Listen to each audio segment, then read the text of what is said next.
नया वर्ष हर किसी के दिल में एक नई उम्मीद, एक नया सपना और एक नई शुरुआत की चाह।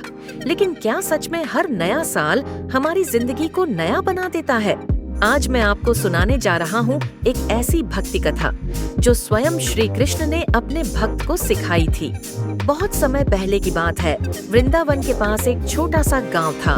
उस गांव में रहता था माधव, एक साधारण किसान। माधव बहुत मेहनती था, लेकिन उसकी जिंदगी हमेशा दुखों से भरी रहती। हर साल वह नए साल पर संकल्प लेता, इस साल सब ठीक हो जाएगा। लेकिन साल बीतता और दुख वैसे के वैसे ही रहते। एक दिन नए साल की सुबह माधव बहुत दुखी मन से यमुना किनारे बैठा था। उसकी आंखों में आंसू थे और होठों पर एक ही सवाल, हे प्रभु, हर साल बदलता है, लेकिन मेरी जिंदगी क्यों नहीं बदलती? उसी क्षण वहां एक सुंदर बांसुरी की मधुर धुन गूंजी। माधव ने ऊपर देखा। सामने श्री कृष्ण खड़े थे, मुस्कुराते हुए। कृष्ण बोले, माधव, तुम हर साल नया कैलेंडर बदलते हो, लेकिन क्या कभी अपना मन बदला है? माधव चुप रह गया। कृष्ण आगे बोले, नया साल तब नहीं आता जब तारीख बदलती है, नया साल तब आता है जब सोच बदलती है। माधव ने कहा, प्रभु, मैं रोज मेहनत करता हूँ, फिर भी दुख क्यों नहीं जाता?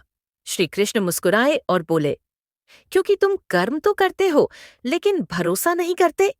कृष्ण ने यमुना की ओर इशारा किया और कहा, देखो, यह नदी हर पल बहती है, रुकती नहीं, शिकायत नहीं करती, जो हुआ उसे छोड़ देती है और आगे बढ़ जाती है। फिर श्री कृष्ण ने एक गहरी बात कही, माधव, जो बीत गया उसे पकड़े रहना सबसे बड़ा दुख है। नया वर्ष तभी शुभ होता है जब मन पुराने घाव छोड़ देता है। माधव की आंखों से आंसू बहने लगे। उसने पूछा, प्रभु, फिर मुझे क्या करना चाहिए? श्री कृष्ण बोले, 3 काम करो। पहला, जो तुम्हारे पास है उसके लिए धन्यवाद दो। दूसरा, जो चला गया उसे मेरी इच्छा समझकर स्वीकार करो। तीसरा, हर दिन मुझे याद करके अपना कर्म करते रहो। कृष्ण ने कहा, जो मुझे याद करता है उसका बोझ मैं उठा लेता हूँ। यह कहकर श्री कृष्ण बांसुरी बजाते हुए धीरे धीरे अदृश्य हो गए। उस दिन के बाद माधव की जिंदगी बदल गई। परिस्थितियां वही थीं, लेकिन उसका मन बदल चुका था। वह हर सुबह कहता, हे कृष्ण, जो भी आज होगा तेरी इच्छा से होगा। और सच में धीरे धीरे दुख हल्के होने लगे, मन शांत होने लगा। कथा से सीख, एंडिंग मैसेज। दोस्तों, नया साल सिर्फ एक तारीख नहीं है।